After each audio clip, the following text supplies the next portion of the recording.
Welcome to Brilliant Minds Unlocked. Today we're doing a deep dive into the life of Arunima Sinha.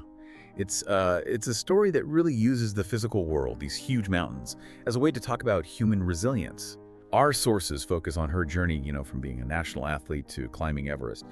But what's really fascinating, I think, is what happened after she did the impossible. Yet what we've got here isn't just like a list of mountains climbed. It's really a powerful look at how trauma can be transformed, turned into this incredible focus, taking the absolute worst moment and making it a launch pad. Exactly.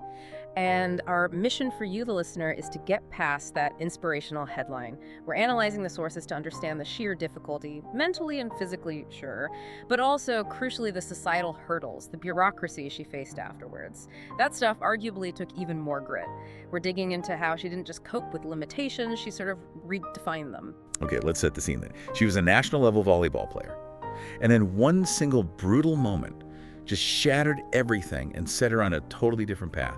She was only 24, traveling on a train, a speeding train, and she was confronted by thieves.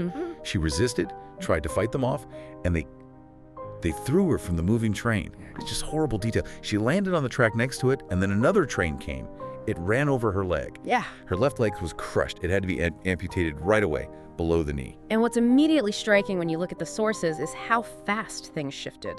From that intense physical agony to intense public scrutiny.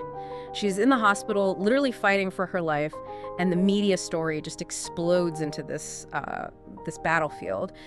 Some reports covered the attack's brutality, sure, but others, sometimes leaning on, early official statements, started floating these really undermining counter stories. Almost That immediately. kind of counter stories. Allegations that maybe she jumped, or that she didn't have a ticket, even hints, incredibly, of self-inflicted injury. And it really raises that difficult question, doesn't it? Why do we as a society sometimes meet victims, people clearly traumatized, with this kind of skepticism, this need to find a flaw? Yeah. The sources really show her internal fight for survival was matched step for step by this external fight just to protect her own dignity against all that doubt and controversy. It's tragic that her pain was met with suspicion, not just sympathy. Were these counterclaims based on anything solid in the sources? Or just speculation? Mostly speculation, maybe some political deflection mixed in. The point the sources make is that the victim herself was essentially put on trial by public opinion before she'd even begun to recover physically. It really underscores that challenge, Believing survivors without demanding they be perfect. She'd lost her leg, but she was genuinely in danger of losing her reputation too. And it's right there, in that moment, stripped of everything certain, lying in that hospital bed, that she makes this decision. It's one of maybe the most audacious decisions I've ever heard of. She decides she's going to climb Mount Everest. Absolutely. And that decision itself, it's a psychological turning point. Her thinking, based on the accounts, was just astounding. She basically asked herself, okay, they took my leg. Why can't I take back my destiny by aiming for the highest place on earth? It was a complete rejection of being just a victim. So the preparation begins, and it's not like any standard training program. She finds Bashendri Pal. India's first woman to summit Everest, a legend. Exactly. So Bashendri Pal understood the scale of the challenge. Yeah. But for Arunima, the training was just exponentially harder. I mean, we're talking about training with iron rods still bolted into her fractured leg from the initial injuries, and using a climbing prosthetic that wasn't really designed for that kind of extreme stress. Right. That prosthetic leg changes everything. Think about it. No muscle stability like a natural limb, no temperature regulation. In freezing temperatures, that metal just conducts cold straight to the stump, huge risk of frostbite, incredible pain, and the pressure on the socket climbing up, climbing down, constant risk of tissue damage. So Bashendri Pal wasn't just training her muscles. No, she was training her to compensate for instability, for not feeling the ground under that foot. It makes that 52-day expedition in 2013 just staggering. And she did it. Yeah. She reached the summit, became the world's first female amputee to climb Mount Everest. And think about the symbolism up there. The sources say she stood above the clouds, planted the Indian flag, yes, but she also placed a photo of her idol, Swami Vivekananda, showing this was spiritual, internal, just as much as physical. Totally. And connecting that back, conquering Everest was the ultimate answer to all that skepticism, all the doubt she faced back in that hospital bed. She took the very symbol of her injury, her lost limb, and literally turned it into the tool that got her to the top of the world. A massive psychological victory over that why me question. But here's what's maybe even more extraordinary. For most people, Everest is the absolute pinnacle, the end goal. Right. Lifetime achievement. For Arunima, it was just the first peak. She immediately committed to climbing the 7 summits, the highest mountain on every single continent. It's incredible drive. She didn't stop. Yeah. She knocked off Kilimanjaro in Africa, then Elbrus in Europe, Kosciuszko in Australia, Aconcagua in South America, Denali in North America. And finally, Vincent Massif in Antarctica, the coldest, most remote. Yeah. Every single continent's highest peak succumbed, as one source put it, to her will. An unbelievable achievement. But the sources are really clear on this next point. Conquering in the natural world, these giant mountains, turned out to be, in some ways, easier than navigating the human world back home. The politics, the societal friction. We need to look at what heroism faces after the cheering stops. So she gets these huge awards, right? Massive accolades. The Padma Shri, that's India's 4th highest civilian honor, huge recognition, and also the Tenzing Norgay National Adventure Award. Which is specifically for adventure sports.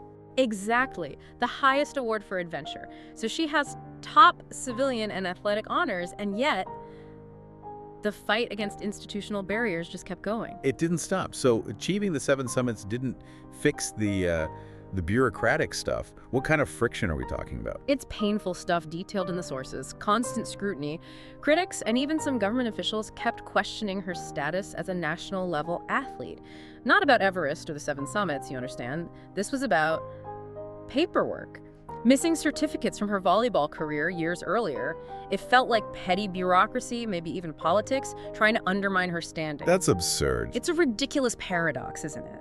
Here's a woman who proved her physical prowess on a global stage beyond any doubt, and she's still being hassled by administrators over old paperwork. And it wasn't just bureaucracy. There was prejudice, too, which must have hurt even more. Yes. The sources mention an incident, a visit to Ujjain, where people openly mocked her disability to her face. After everything she'd climbed. Exactly. She scaled mountains that seasoned climbers die on, only to be ridiculed by strangers back home. So she conquered the highest physical peaks, only to find the next mountain range was prejudice and this relentless, small-minded bureaucracy. That might have been the hardest climb of all. And that leads us really to her lasting legacy. Because Arunima made sure her personal wins weren't just for her. She immediately turned them into fuel for collective change. She didn't just, bank the awards. She poured everything into service. It's also about the foundation. She founded the Arunima Foundation. And it's not just some token charity. It's a dedicated sports academy focused specifically on empowering differently abled people and underprivileged kids.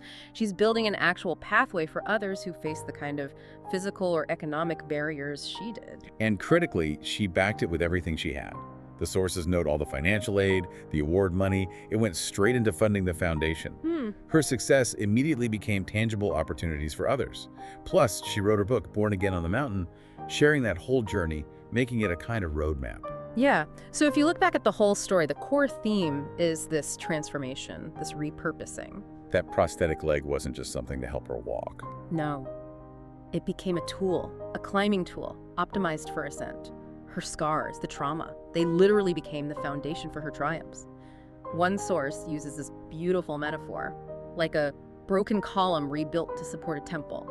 She didn't just overcome a disability. By doing things deemed impossible even for the fully able, she completely shattered stereotypes about what able even means. We started this deep dive looking at the sources for inspiration, maybe. But what we found is more complex, isn't it? A story of incredible personal strengths, constantly tested by societal weaknesses. Absolutely. Arunima's journey teaches us that adversity isn't necessarily an endpoint. It can be an invitation, a challenge not to shrink back into what people think your limits are, but to rise up, to find an unforeseen height. She proved that the limits we see are often just new horizons waiting if you have the will to claim them. Okay, let's leave you, the listener, with a final thought, something that really jumps out from the source material. We saw how those bureaucratic mountains, the societal prejudice, were almost harder for her to climb than actual Antarctica. Yeah. So if one person's tragedy can be transformed into a foundation that lifts up a whole community, where should we, as a society, be focusing our energy? How do we remove those institutional mountains that stop other potential Arunimas from even starting their climb? That's the real question. Because her life demonstrates it, right? The highest summits aren't scaled just by the body. They're scaled by the spirit that refuses to let systems, or skepticism, define its limits.